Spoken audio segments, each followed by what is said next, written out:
The following is part of Cornell Contemporary China Initiative Lecture Series under the Cornell East Asia program. The arguments and viewpoints of this talk belong solely to the speaker.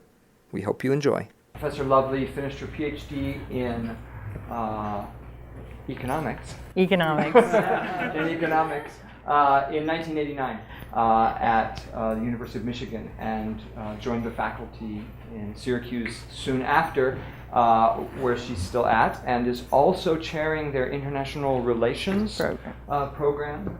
She's also an Eggers Scholar, and is going to present to us today on some of her work on Chinese economy, obviously, but specifically labor markets. Let's all thank Professor Mary for coming down today and welcome her.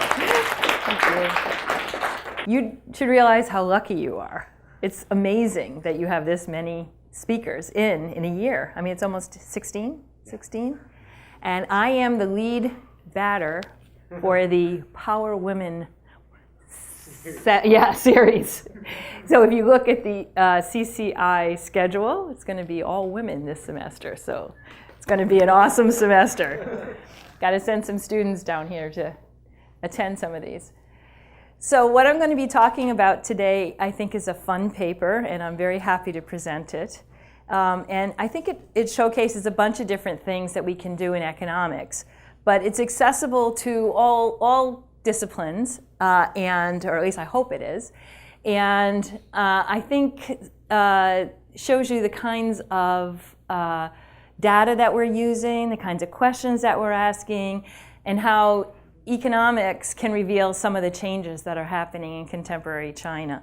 I know that this is an interdisciplinary series, and you're going to have a wide variety of speakers coming, and that's really exciting. I run an interdisciplinary program myself. International Relations is an interdisciplinary program. I am the first member of my tribe, the Econ tribe, to lead the International Relations program, and it has been a great experience for me and a great learning experience. To find out how much the other disciplines contribute to my own understanding of what's happening in contemporary China. So I look forward to your questions at the end. Okay, so here's my title, Economic Integration and Spatial Wage Variation. How valuable is market access in China? And this is joint work with two of my graduate students. Yang Liang is my own PhD student. And Hongshen Zhang is a visitor. China has a very active China State Scholarship Program where advanced graduate students will come to the United States to study. And I've been very fortunate to have several of these young scholars with me in Hongshen. So our team put together this paper. What are the broad questions that this paper really speaks to? And the first one is whether we observe systematic spatial patterns in China's nominal wages. And nominal wages are the wages that are paid by the employer. Real wages are what you can think of as your consumption bundle, because the difference between those, of course, is local prices. We all know that if you get a job offer in New York City and they offer you $50,000, you may be very flattered. Start to look at rents in New York City, you're going to realize that your situation might even be, you may feel poorer than you did as a graduate student or an undergraduate student, which is not good. So you have to really take account of the local price index. Here we're not looking at that. We're looking at nominal wages, the wages that employers can pay. And this is a question that a lot of economists have asked over time. So for example, why are wages higher in New York City than they are in, say, Syracuse? And a lot of people will answer, well, because rents cost so much in New York. But of course, that's circular thinking. Employers wouldn't be able to pay wages and rents wouldn't be able to be so high if people weren't more productive in these major cities. So that has formed a lot of thinking, both in urban economics and the literature that I'm drawing from today, which is called the New Economic Geography. So I will explain more as I go along, but that's the basic area that we're going to be working in. Now, we do observe spatial variation in wages, and what I want to ask is, can we explain these in parts by differential access to consumer or supplier markets? And I will fill in the details on that as I move forward. What I'm really going to be interested in is whether this relationship has changed over time in China, and whether it's contributed to increasing spatial inequality in China. So do these differences become more pronounced over time, and are they contributing to increased inequality? So one of the interesting things in looking at Chinese wages is that they look more Western over time, and that is both for good and for bad. The good part is, of course, that wages rose everywhere in China over the last 20 years. And that is true in rural areas and in urban areas, in Eastern China and Western China, for skilled workers and for unskilled workers. Many people point out that the transition of China to a market economy contributed to a tremendous decrease in the number of people living in abject poverty on Earth, and that is a major accomplishment, something we should all celebrate. Along with that came some changes in the rewards to individual people. So the rewards for so-called productive characteristics increased. So the college premium, that is the increase in your wage that you get for finishing college as opposed to just to high school, increased. It was estimated to be 39% in 1995, and it was 88% by 2002. So you'd get 88% more for going to college. Now that, of course, mimics what we see in the West, where there's a premium for going to college. And in fact, one of the reasons why people do go to college, they think, if I go to college and make this investment, I will earn a higher wage. And we see that increasing wage premium in China. Not so happy is the gender wage gap. Wages of male workers relative to similar females were 11% higher in 1995. So not much of a wage gap. But it was 17% by 2002 and 30% by some estimates in 2007. So we're really seeing a big increase in gender wage inequality in China.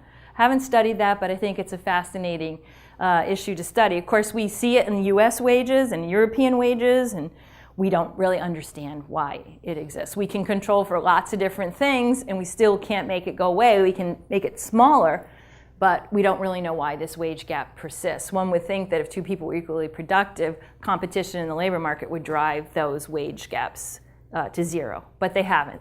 And here we see that in China, actually, as China has become more of a market economy, those wage gaps have actually increased. Lastly, we see that echoes of the planned economy have faded over time, and in particular, earnings differentials between state and private sector decreased among urban workers. We'll be able to look at that question here. And the bottom line is, by the end, we're not going to see any significant difference. I take that back. Let me look at the regression results for sure. But absolutely the gap has decreased. Now, what we're looking at is monetary compensation. There may be other forms of compensation for working in a state-owned enterprise that remain, and we're not going to capture those. It could be expectation of more stable employment or prestige or other factors, connections that you feel will be important professionally or personally, and those are not going to be captured by our measurements. Okay, so what is spatial wage variation? I didn't really define it before. And I'm going to define it as variation in nominal wages that's not explained by differences in an individual worker's characteristics, but rather it's tied to their location. So we take you are the same person you always were, and we move you to a different location and find out that you're worth more. Your nominal wage goes up. So that's spatial wage variation. And is there evidence of spatial wage variation in China? And the answer is yes. There's lots of different measures in the literature. But what we did is we ran a regression on individual wages of workers, and we include a set of provincial dummy variables or fixed effects, basically looking at what's the average within this province. And we find that it explains about 12% of the variation in wages in a sample of workers in 1995, 14% in 2002, and almost 13% in 2007. So pretty much has a stable effect on the variation in wages. So this says that spatial variation in wages mattered in 1995, and it continues to matter in 2007. And it explains about 12 to 15% of the variation in individual wages. Now, there's similar findings in the literature on urban income equality by people who have studied individual survey data or information on wages for individuals where they're able to control for individual workers' characteristics, such as education, so important, experience. And between 12 and 20% of urban wage inequality is attributed to differences in mean provincial incomes. So spatial variation in wages is important to China in understanding wage variation, which of course is a key component in understanding income inequality. So one possibility is that market access, which I'm going to define now, is a reason for these wage differences. And if that's true, then these wage differences should be systematically related to what we think of as market access of a city. How good is the location? Now we might think wages in New York are high for a lot of different reasons. New York City, that is. One might be that you have a lot of other creative people there, so there's a lot of spillovers. Another might be that originally New York was chosen for its excellent location and that it was near to a lot of markets, both within the US and overseas.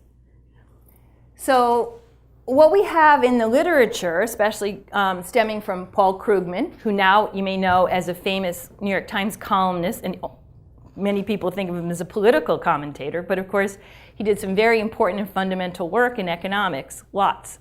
That's why he won the Nobel Prize in economics. So this is that Paul Krugman. Paul Krugman and Venables showed theoretically that when we have scale economies at the level of the firm, that it means bigger firms are more productive, and trade is costly, local economic activity is influenced by proximity to external markets. Workers are more productive in locations that have good locations. Now, what does that mean? So the basic idea is that firms want to concentrate production because they have economies of scale at the firm level. What that means is they have to build a plant, or they have to build a set of other services, say accounting and other services that they're going to use to provide to the rest of the company. And because of that, they want to concentrate production in one location. Now, where are you going to choose to put that activity?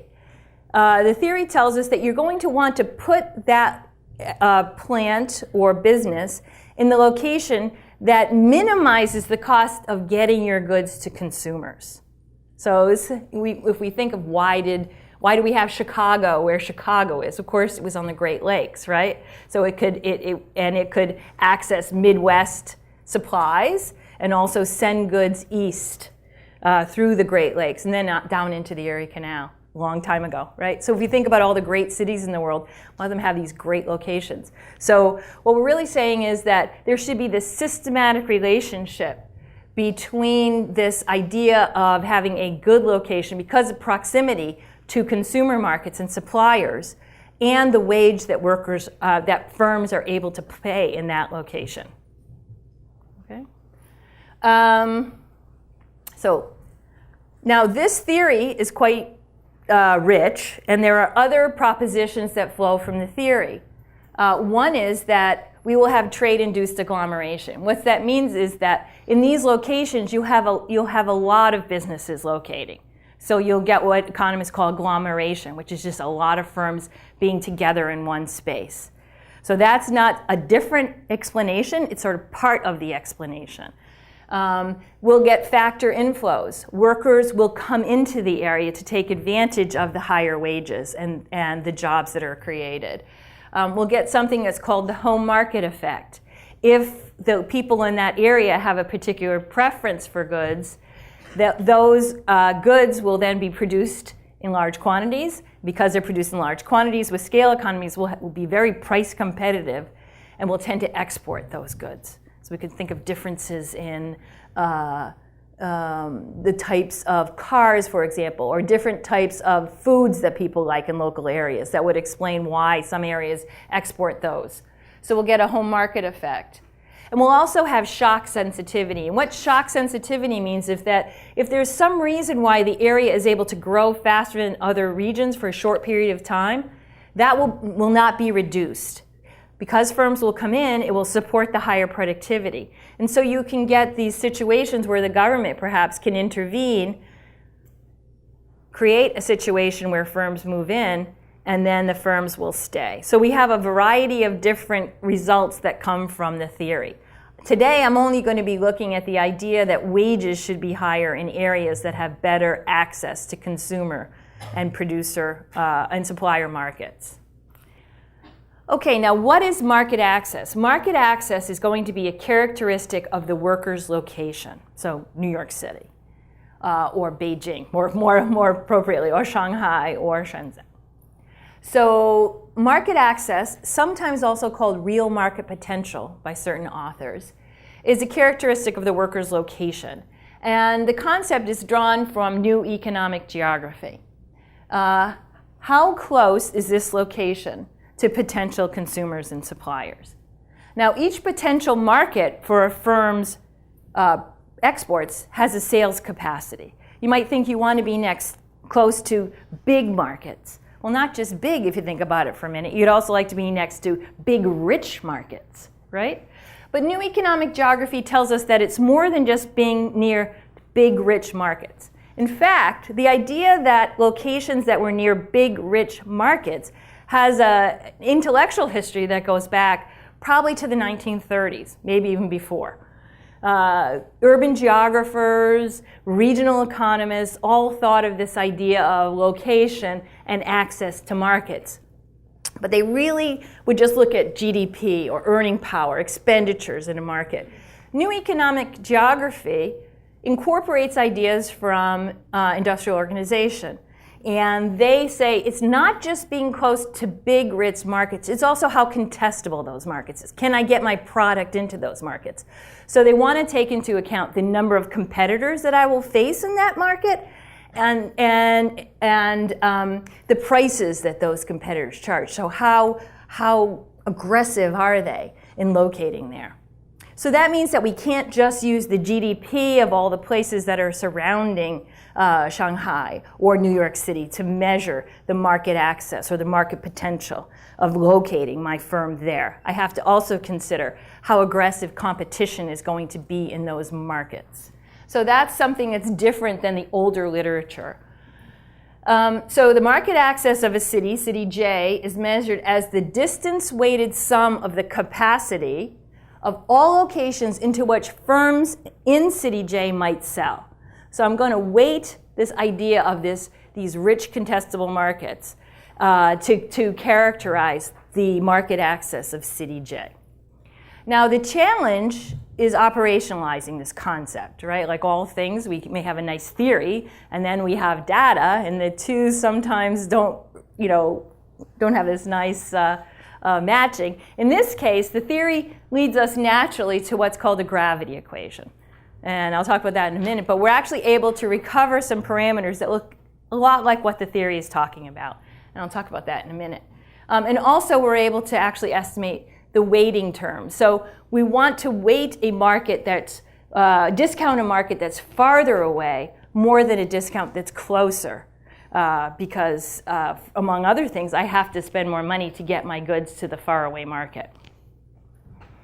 Okay, so how are we going to do that?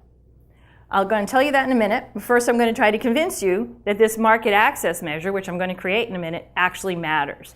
So there was quite a bit of evidence from developed countries that appeared after 2000. So Steve Redding and Venables in 2004 published a paper where they find that the GDP per capita is higher in locations with better market access. And they used a very large sample of countries, 110 countries. It's mostly developed countries, but they include some developing or emerging market countries in that sample, obviously, to get to 110. And they did it for the period 1992 to 1996. So people seem to be richer in areas that have better market access. Head and Mayer, 2006, they investigated the dispersion of average wages, mean wages across 15 European regions. for 1995 to 2000, and they find this relationship that wages, nominal wages, are higher in locations, regions of Europe that have better market access. Now, interestingly enough, in 2010, Laura Herring and Sandra Ponce published a paper where they used data from China, and it's really the first evidence we have from a developing country. So I'll explain in the next slide. Their paper also had some other fine characteristics that we're going to continue to use in our study. So they showed that individual wages, that is wages for individual workers, and controlling for the characteristics of these workers, is higher in Chinese cities with better market access. They only had data from 1995. And as we know, a lot of things have happened in China since 1995. And that's really going to be our opening, because we're going to revisit this relationship. They found that the relationship between market access and nominal wages did hold for people, but not for everybody. It didn't hold for people who were working in state firms, state-owned enterprises, and it didn't hold for unskilled workers. So basically, they found the relationship for skilled workers working in private and particularly in foreign firms. Now you might say, well, there really weren't, in the sample that they used, there really weren't a lot of workers working in the foreign invested enterprises. So maybe this was just some kind of other premium that they weren't able to control for. So we're going to revisit that. And in particular, we want to ask what happened after 1995. So their paper was one of the first, in fact, probably the first paper to use individual survey data from a developing country to study this relationship between geography and wages. Unlike the work by, go back here, Redding and Venables and Head and Mayer, you'll see that they're both really using just average measures, GDP per capita or the average wage in a region. Unlike them, Herring and Ponce were able to use survey data from the Chinese Household Income Project to look at each wage and control for the workers' characteristics, gender, age, which we might think is associated with experience on the job, education, region of the country. So a lot of things that you think would matter for the wage. And they then use the same regression model to say, well, is market access of the location another determinant of the wage? And they estimate what we're going to call the elasticity of the local wage with respect to the local market access. So how much does your wage increase when you move to a city that has a better location? So I've said before, this innovation is important because there's so many things that can determine a wage. And we may find this relationship between average wages and location simply because workers like to go to places by the sea, or something else that says that better workers are going to those locations. It's when we are able to control for individual characteristics, we're able to get a better test of the theory. The other thing is that they also use a better wage that is closer to the theoretically based measure to measure the idea of market access of a location. So let me try to explain that a little more.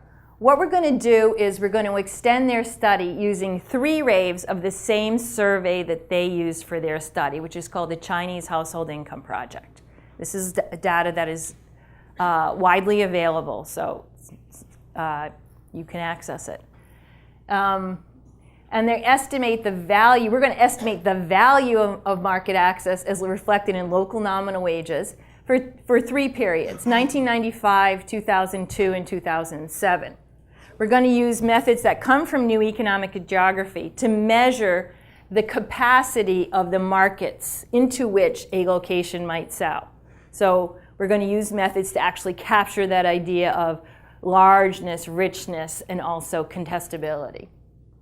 We're going to test whether wages have become more or less influenced by market access of the worker's location over time.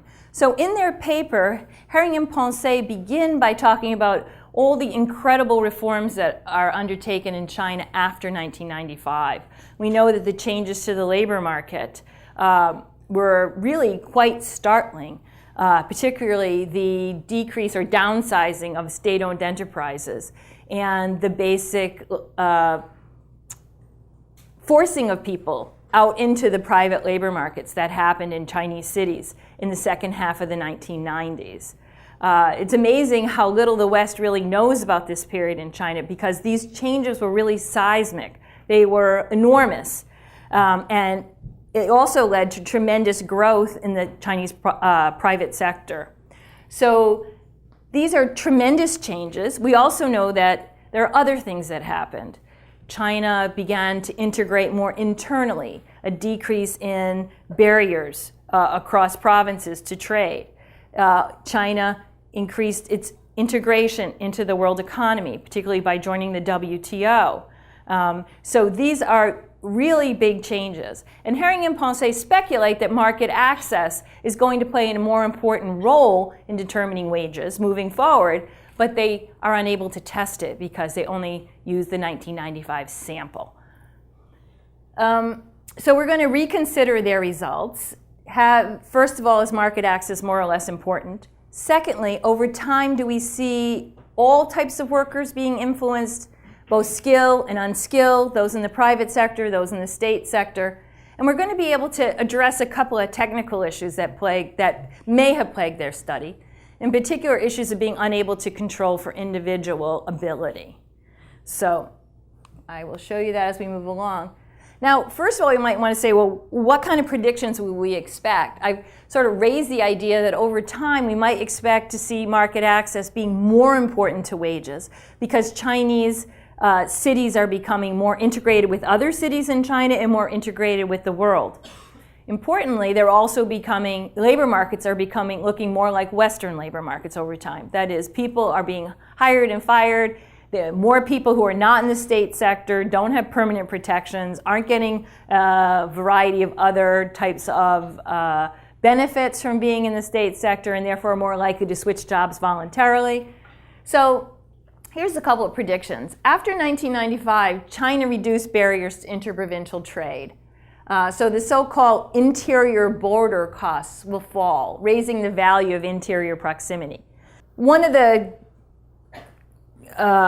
big questions at the beginning of this century, so between 2000 and 2005, say, was how fragmented were Chinese markets internally? And in fact, we still have some people working on this issue, right? So, and there was quite a bit of controversy. Some people said there were lots, some people said there was little, and we know there are still administrative rules, particularly in the automobile sector, that fragment markets. My favorite one, and don't correct me if I'm wrong, is about the cost of registering your car. Do they still have differential registration rates by where your car is made? Yeah. So this is fun for especially for Americans. Just seems like what? So if your car is made in Shanghai and you want to register it in Beijing, you're going to pay one price, which is higher than you would pay if you're registering a car in Beijing that was made in Beijing.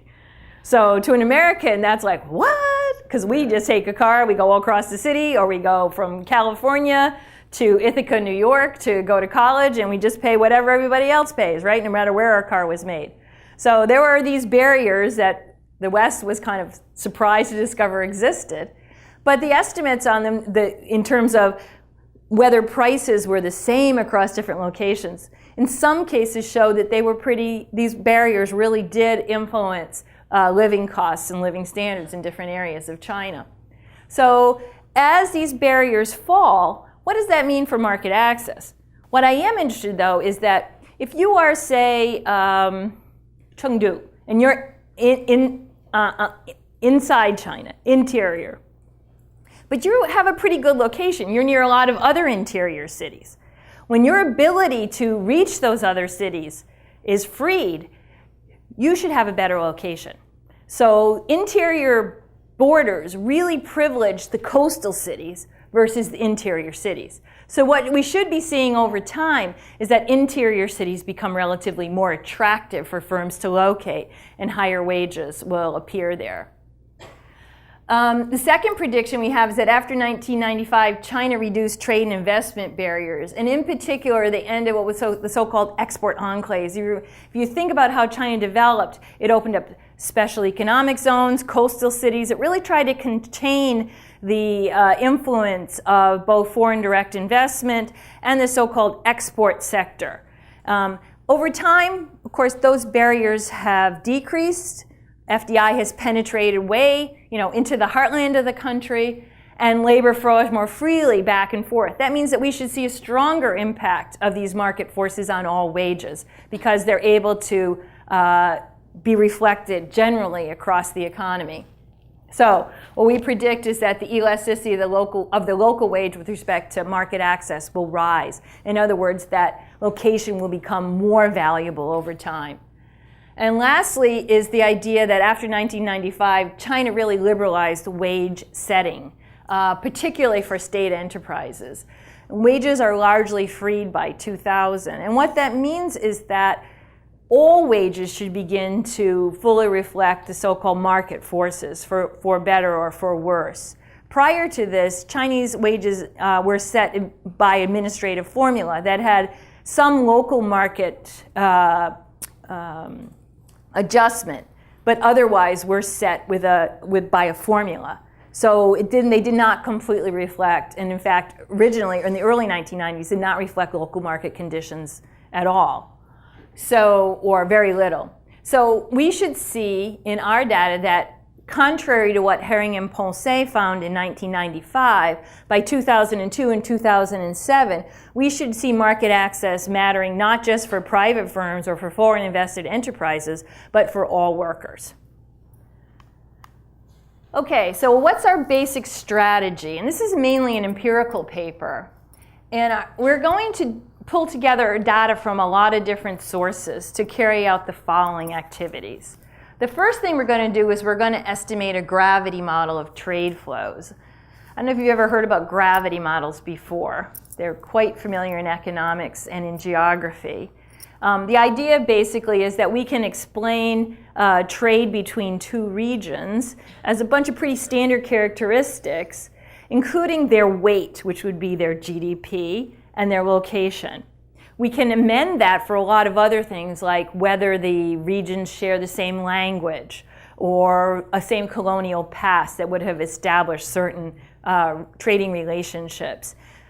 International economists estimate these things all the time, but we're going to use it for our own purposes here, coming out of new economic geography, which is we're going to use them to recover kind of the average weight of each possible market.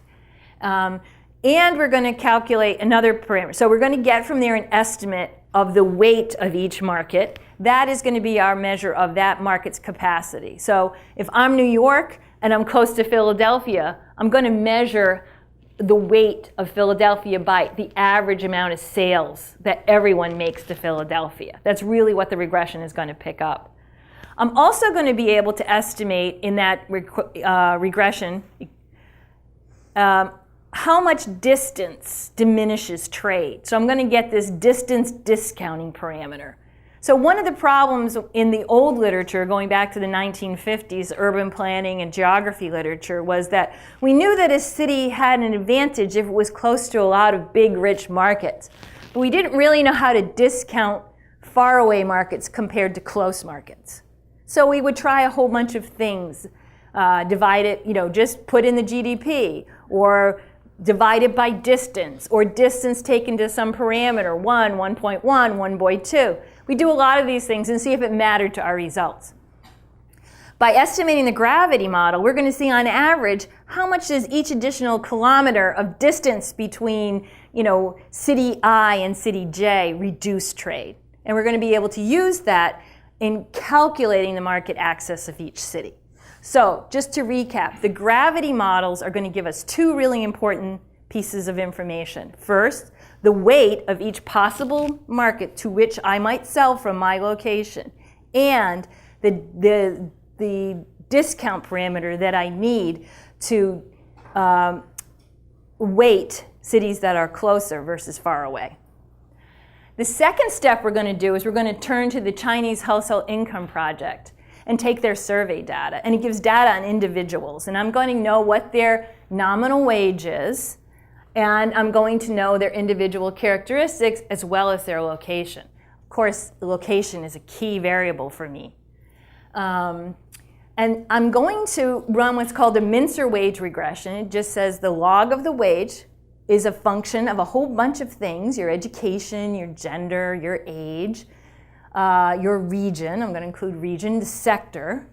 And then I'm going to add the market access of your city. Okay, so we know what city you're in, and I can add that to regression. And I'm going to see if that's a significant determinant of the wages of people who live in that city. And then lastly, I'm going to pull some other information from the Chinese Household Income Project surveys and from other sources to control for other possible explanations for the relationship that I find, so-called robustness checks, including selection of better people into better cities. That's something that's oftentimes mentioned. So wages in Beijing are higher because people in Beijing have access to Tsinghua or Beida. So that's why this is happening. And so I'm going to show you some of the things we do to try to guard against that. Or there are regional characteristics or other forms of spillovers that account for this. And we're going to try to account for that and see if our basic result is robust to the inclusion of those variables. Okay, a key thing is then measuring the market access of my city, city J. And the market access of city J is just a weighted sum of the expenditure in markets to which firms in city J might sell. So it's just the sum over, and then we have some funny things here. We have a phi, an E, and an S. And that's going to be the things that I'm going to have to take from my gravity model. So expenditure is E. And we know that we're going to want to sum up the expenditure of all the markets to which I might sell from location J. And I've already said that I'm going to get that as this average expenditure, or average sales from the gravity model. But then I need to take account of supplier access. I said I have to take account of how difficult it is to penetrate those models. And in fact, that's already embedded in the gravity equation. The gravity equation doesn't just give me back GDP. It gives me what's the average sales. So it, in sense, already incorporates this in the estimate. So I've got the E and I've got the S. The problem now is the fees. And this is actually called the feeness, believe it or not. Economists are just loads of fun. And the feeness is just the ease of access between producers in city J and consumers in region I. Now you might think it's just distance. We know that distance is a separator, but it's more than that.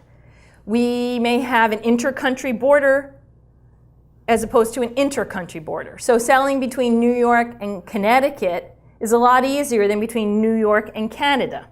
You might not think so, but consistently when we estimate gravity models, we see that trade between two locations, one in New York and one in Connecticut, is much higher than between someone in New York and someone similarly located in Canada. So we have these other types of border boundaries which may matter, and we're going to have to include that in our feeness measure. So it's distance and other forms of trade costs, which may be tariffs, or it may just be the time it takes to get through borders. Okay, so as I say, how do we estimate these? We're going to estimate these with a gravity model, as I said before. Now, that seemed like a great idea at first until we realized that it's actually pretty tough. And the reason why it's tough and why Herring and Ponce only did it for 1 year is because we have to take account of the fact that Chinese cities are each other's markets as well as foreign countries being markets for China. So early research looked just at how close some cities were to international markets and found out that wages were higher there. But of course, the cities on the coasts are the ones that are closest to international markets. There's 3 major international ports in China. And so those cities were privileged in this. That doesn't get at the concept that we're thinking about, which is that Chinese cities are growing so much faster than the rest of the world. If you're an interior city, like a Chengdu, are you benefiting over time from increasing market integration? That's really what we want to get at. So we need not only sales from individual Chinese cities to individual countries, city or province to foreign country, we need province to other provinces. And the only types of way we could possibly do that is by looking at the Chinese customs records. So the Chinese customs records will also give us the location of the production. So where from and to. Now, Herring and Ponce, called HP here, that's not Hewlett-Packard, that's actually Herring and Ponce. They did this for 1995 because Sandra Ponce had access to the 1997 customs records. Okay, I did not have access to that for a long time, and earlier on I just said, okay, I don't have access to that, I'll just use the old-fashioned so-called Harris measure, which is just distance-weighted GDP, which works pretty well, actually. But it wasn't enough. Economists always want, give me the theoretically pure approach. So this is it. So what we need to do is to use these flows on data on flows within China. That is, how much does a province export to China itself, which we're able to get by combining Chinese records, Chinese input-output tables, with data on trade from provinces, so any province, Hunan province, to every country in the world, as well as to the rest of China. So the rest of China becomes like another country for each province. Does that make sense? So this is a lot of data, because in our gravity model, we're going to look at trade from country to country, so foreign to foreign, Chinese province to foreign, and then Chinese province to the rest of China. And that's a lot of data. And it required us to put together this variety of data sources to carry this out. So it's going to be, I'm going to show you a table, and it's going to be nice and neat, but it actually was pretty messy. Okay, so let's think back to hypothesis number 1, which was that after 1995, China reduced barriers to interprovincial trade. So-called interior border costs should fall, raising the value of interior proximity, that is, being an interior city that's close to other interior cities. You should become more privileged after these barriers start to fall. In a sense, these barriers really hindered the development of those cities. Now, what that means is that when we estimate the trade costs of China to itself, they should fall over time. So here's our estimates, and I'm going to ask you to do something. These are so-called fixed effects estimates. So don't compare them across. They're each estimated separately in separate gravity models. I want you to just compare them, and I'll help you do this to themselves. First is the log of distance. What is going to be that parameter that we're going to use to discount distance? If we just took GDP and divided it by distance, that's as if we used an exponent of 1. It turns out that the right number is 1.5. And that doesn't change. That is, if we look here, here, here, here, in fact, there's no significant difference between any of these and within 1.5. It's kind of astonishing. I think I tried to tell you how we've created these gravity models with these reams of data, completely different, right? Different years, 1997, 2002, and 2007. And these are the estimates, 1.5. So now I go to bed at night and I say, I know what that parameter is, it's 1.5. Okay, now we're going to focus on the area inside the red box. We're going to compare the intra-China border. That is, what is the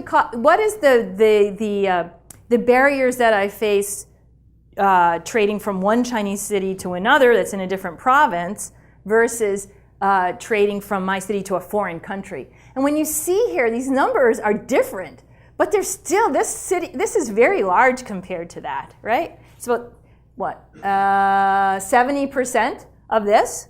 That says that there were very high barriers within China from province to province trade.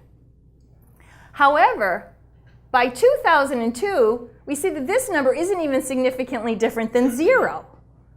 So it's very small compared to this number, which is almost -6. That says that China still faces barriers. And again, I don't want you to compare from here to here and say that the barriers to China trading with the rest of the world becomes more, because that's not true. These are relative to something else within each of these different columns. What we really want to see is that the barriers within China itself have fallen. In 2002, we see the same result here, where the barriers between one Chinese province and another Chinese province are basically insignificant. Okay, now we're going to make a different comparison, which is that we're going to compare the difference between China's and its trade with other foreign countries and any other two foreign countries. So I have foreign country A and foreign country B. What's the barrier that they face from having to cross a border versus China and country B? What's the barrier that it has to cross? And what we see here is that in 1997, China's barriers were much bigger than the barriers that were faced by any other two countries. So China's ability, say, to crack into the German market was much more hindered than the ability, say, of France to crack into that market, right? Now, when we look in 2002, again, just compare the two, China is still hindered more than any other two random countries in accessing a foreign market like Germany. By 2007, which is well after its accession to the WTO, these numbers are no longer statistically significantly different. In other words, by 2007, the barriers between China and a foreign trading partner are no different than between any other two countries in the world by this estimate. So this has all of the exports basically in the world in these estimates. Okay, there's some little countries we miss, but it's by and large all of the countries within the WTO, which is the vast majority of trade in the world. So this shows you that, I remember our hypothesis, which was that it would be the so-called interior border costs would fall. And the answer is yes, they did, at least according to our gravity estimate. So the trade that we observe, we can back out these barriers, and we see that they are consistent with reduced both intranational, province-to-province trade, and China to the rest of the world trade. And by 2007, we find no internal barriers and international frictions that look like those of all other countries. So, our instinct in getting into the project was 1995 estimate is great, but things have really changed since then. And just the gravity models alone tell us that instinct was right. Okay, now I'm just going to give you a first look at the data, which we haven't done anything but create the log of market access. So we have 3 years here, 1995, 2002, and 2007. And along the horizontal axis, I have the log of the market access measure that I've created for each city. Remember, market access is a characteristic of the worker's city. And here we put the average wage in those cities. And what we see is there's a positive relationship between these two variables, that the average wage is higher in cities that have better market access. Now we want to ask, well, what happens when we control for the characteristics of the workers who are there? Maybe it is that just the coastal cities have workers with higher education levels or more experience, and that's really why we're seeing higher wages in those locations. So what we're going to do is run individual wage regressions, which are often called Mincer wage regressions, after a famous dead economist. I hope he's dead, because this is on tape. And we're going to estimate a separate wage regression for each survey year, 1995, 2002, and 2007. And we're going to include the market access of the worker's location as a separate determinant of the wage. And then we're going to throw in there every available individual characteristic we have from the survey. And we're going to take account of the fact that you're in a particular sector. And here we don't know what industry you're in. We only know what sector you're in. There's 3 sectors: agricultural, basically manufacturing and mining, and then the service sector. So what we call primary, secondary, and tertiary sectors. We're also going to have an even greater ability to kind of control for the average wage by looking at the sector wage, the average wage for that sector, so say manufacturing in a region. Okay? So we're really going to take into account of regional differences. We're also going to control for the ownership type of your firm. There's strong prior evidence of pay differences, in particular that state-owned enterprises paid more and foreign invested enterprises paid more. What we're really interested in is not whether they pay more, but whether they're more sensitive to market access so differentially sensitive. Remember that Herring and Foncé found that it's really only the foreign invested enterprises, particularly, and some private enterprises who were sensitive to this market characteristic, but not the state sector. Okay, so I go back to our hypothesis number 2, that we know that after 1995, China really reduced trade and investment barriers and the segregation of the export activities. And that firms, we expect, should become more sensitive to locational differences that drive productivity, because we expect that over time wages are going to become more sensitive to productivity. So we expect the elasticity of the local wage with respect to market access to rise. So let's see what we're talking about here. So here are our regression results in full detail. I'm going to suppress these individual characteristics in ladder tables, but I wanted you to see. Looking first at female, so this is whether the worker is a man or a woman. If you're a woman, you can see that over time it's a negative. You're getting paid 8% less, 11% less, 22% less. That's not good, right? But that's what we know from other literature is being picked up. When we look at education, we see this is each additional year of education. We're seeing that also, each additional year of education is paying more in terms of the wage. So there's educational premium, pretty much is stable between these 2 years. Age and age squared, we always find this sort of hump. Your salary increases as you age, and then it actually declines a little bit. So what about your ownership type? We see here that state-owned enterprises pay more. Sino-foreign enterprises, so equity joint ventures between a Chinese firm and a foreign firm, and solely foreign firms all pay more than private firms or other firms, or which would be co-ops and other types of firms. Okay, so we still do see a wage premium here, but the wage premium is diminishing, particularly for the sole foreign firms. Okay, but the real star of the show is log market access. So what happens? This is the elasticity of the wage with respect to market access. And it says if I increase your market access quotient, think of it as an index about your city by 1%, your wage is going to go up by 0.085%. So this is, oh, sorry, wrong one. This one is also an 8, right? And that elasticity is increasing over time. In fact, it more than doubles between 1995 and 2002. Interestingly enough, after 2002, it really doesn't change. Now, whether we can do this, we could do this actually for 2013 now, we have the data.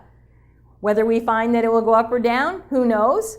But we have to realize that a lot of changes in the labor market happened in the late 1990s.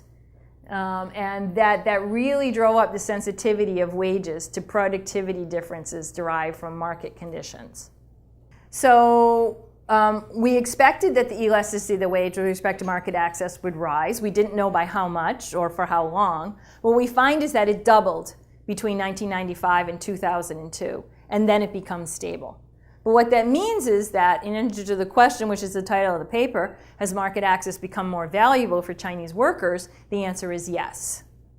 Actually, when you think about it, it puts more pressure on the officials who, the desire to control migration to the highest wage cities, right? The hukou system. It puts more pressure on the hukou system because as these locations become more valuable, more workers are going to want to go there. So we might think that over time as China has integrated that wages are equalizing. But in fact, market forces, if we think in a different way, can actually act to make some locations even more valuable. Now the market is also going to have something to say about that, in that local prices there are going to go up.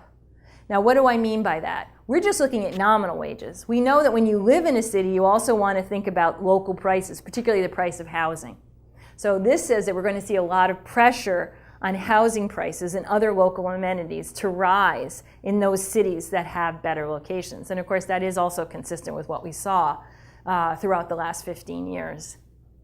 Okay, so hypothesis number 3 is that as China liberalized wage setting, we should see that this increase in the elasticity of the wage with respect to market access would hold for all types of firms. And here we do an interaction. So here I said this is the elasticity of the wage with respect to market access on average.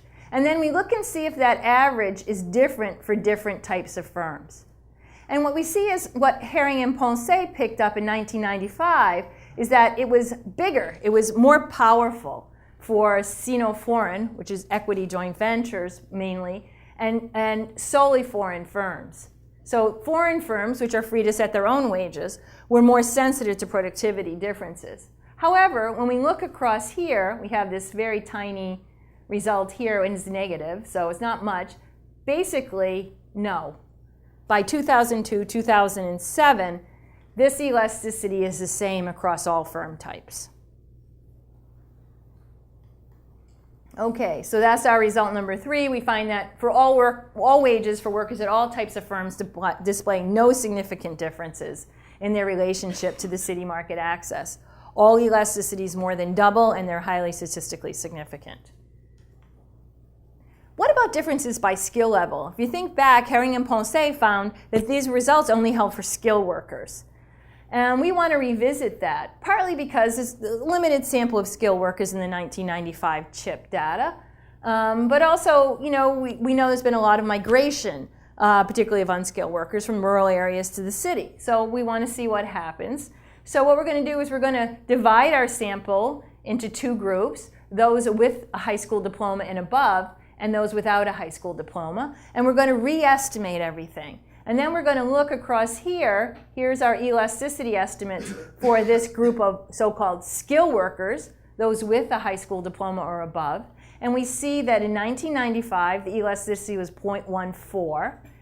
It goes to 0.26, 0.24. In other words, yes, it almost doubles for these so-called skilled workers. We expected that. Herring and Ponce found that it was statistically significant. Here we see pretty much the same pattern. It is smaller and less significant in 1995, as they found. But by 2002 and 2007, there's really very little difference between these 2 estimates. In other words, that the effect of a location on the productivity of a worker holds whether you're a skilled worker or an unskilled worker in our data. So what about alternative explanations? Maybe there's another way to explain these systematic relationships than the one that I'm trying to sell you. Well, first is selection. Whoops. So better workers move to better cities. And this is not adequately captured by the individual characteristics like education. I mean, maybe you have, a college degree, but is it from Cornell, right? We want to say maybe you're just a better, more skilled, more able person. We call this omitted variable bias, omitted ability bias. The other is natural advantages. Some places just may be richer in certain types of port, natural port. Ningbo is supposed to have one of the most terrific natural ports in the entire world. Maybe that's what drives wages up. So as you know, we've already controlled for region in our regressions, and that's the best that we can do to control for this. So human capital externalities. Maybe you're in a place where a lot of smart people want to go and they make you smarter and your wage is higher. So we're going to try to control for the number of smart people in the city. And then there's spillovers through the density of interactions. Maybe you're in a place where there's a lot of spillovers because there's a lot of other activity, and we're going to try to control for those. How do we do that? Well, this is kind of fun. To control for selection by ability, we found out that in 2007, the CHIP survey asked whether or not you had ever taken the Gaokao. So did you take the college entrance exam? And if you did, what was your score? So the first thing we do is here's our estimate without controlling for this imperfect measure of ability. It's like the SAT in the US. People who get a high score always say it's a perfect measure of their ability. People who get a low score always say they're having a bad day, right? We know that. I would do the same. But here it is without it. Now we're just going to ask, did you ever try? Did you ever take the test? because there's self-selection into the test. People who think they have a shot at it would take the test. And we find out that wages of people who took the test are higher than people who didn't take the test. So maybe they did know something about themselves. Maybe it's not ability, maybe it's just ability to obey in the workplace. I don't know what it is, but it's associated positively with wages. But we see it has almost no effect on the elasticity of the wage with respect to the locational characteristic we're interested in. Here we actually control for the score. And as you see here, the number of observations actually drops a lot because a lot of people said they took it, but then they couldn't remember their score, right? So what happens when we do include the score for these people? Again, we see that it has virtually no impact on the elasticity that we estimate. So we argue that it's not selection. It's not just smart people going to certain cities that are driving these results. The other is about city human capital. Are you just picking up cities that have a lot of smart people? And that turned out to be kind of hard to do because we have a lot of cities. And what we're able to do so far is to look at the number of students that are enrolled in higher education. So enrolled in, this is higher degree, or higher degree programs per capita. So cities that have a lot of colleges, many people stay after they get the degree. And so they tend to have a higher number of people who have college degrees. So we're going to use this indicator, how many college students per capita, as a measure of a smart city. How many people actually stay behind in Ithaca? If I go to dinner tonight, is my waiter going to have a PhD or what? So I'm going to have to ask him tonight. But anyway, this is our measure.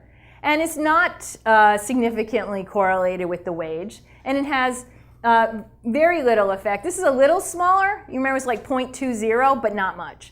So it really doesn't affect us. So it's not just that you're getting a lot of human capital externalities from being in a place with a lot of smart people.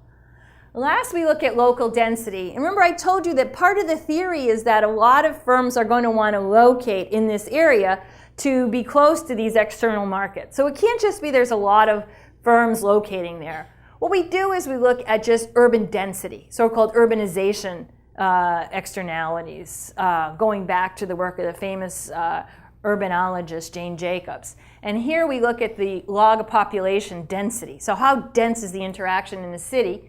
And it doesn't have an effect on the wage, except a negative one for 2007. More densities actually have lower wages here. But if we look across here, it does influence this a little bit. It kicks it up higher, but basically doesn't really do anything to our basic result, which is that the elasticity of the wage with respect to market access more than doubles between 1995 and 2002, and then basically stays stable after that. So I've tried to convince you there's a statistically significant relationship in the data.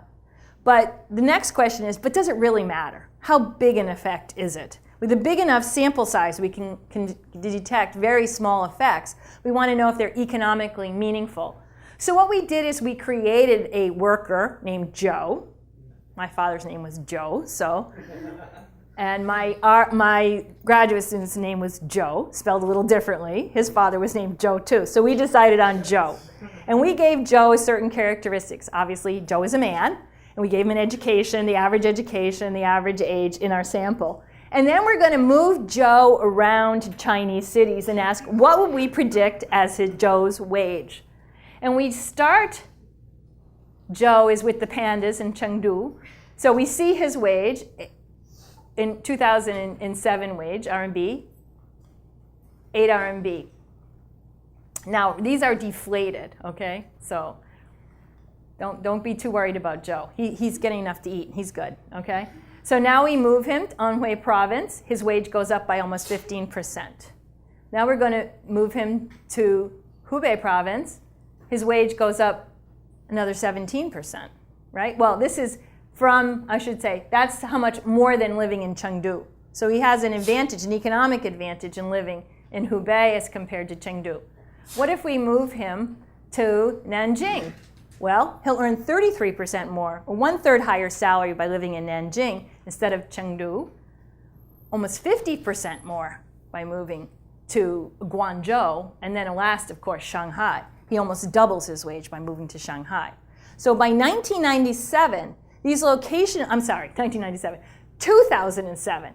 These locational differences remain economically salient. They're very large. In fact, you can almost double your wage of the same worker from moving from Chengdu to Shanghai, which says there's a lot of economic pressure for mobility that still exists within China. Okay, does it matter to inequality? When we first started this, we were interested in inequality. And what we do here is we just decompose the variance of wages. So now we're not looking at average wages anymore, or the wages for an individual like Joe. We're basically looking at the variation or the differences in wages across individuals. And there's some part of that variance that's just due to differences within the city. Now we know that some of those differences in the wages within a given city are due to the fact that maybe I have a college degree and you don't. So we're going to control for that and just look at residuals and compare it to the average. So if we take account of all those differences in our observable characteristics and see what's the variation within the city, that we're going to call that the within city variation. We don't know why our wages differ within the city, but we know they do. We also know that that kind of variation has increased in the US as well. We see a lot of increase in variation in wages even within the same industry, and in fact even within the same firm. It's a so-called polarization of wages. Even as we drill down, we see that workers are getting increasingly different salaries even when they look the same on their basis of the characteristics. So here's what we call the within city variance, and here's the differences across cities. So we're looking at the variation in the average wage across cities. Okay, so here's our table. So we have the 3 years, 1995, 2002, and 2007. And here's a measure of the total variance in the log wage, 0.27, 0.31 basically, and 0.51. And now we're going to parse it out between city variance and within city. And what we can see here is that within city variance, even in 1995, is the most important component. Here's the between city variance. And what we can see is that that increases over time. So here we look at the change from 1995 to 2002, 2002 to 2007, 1995 to 2007. Variance rises quite a bit. We can see it almost doubles. So inequality gets worse. How much of that is just due to these differences between average wages across cities? The answer is about a fifth of it, but it has gotten bigger, and so it has contributed to inequality. However, the main driver is this differences in wages that are paid within a city to similar workers, which we also pick up in Western labor markets. So it's called a residual, which means we basically don't know what's driving that. And the answer is, like other market economies, China also is exhibiting that unknown variation in wages within a city. So the answer is it driving inequality? Yes, it is a factor. It has been a contributor to increased inequality.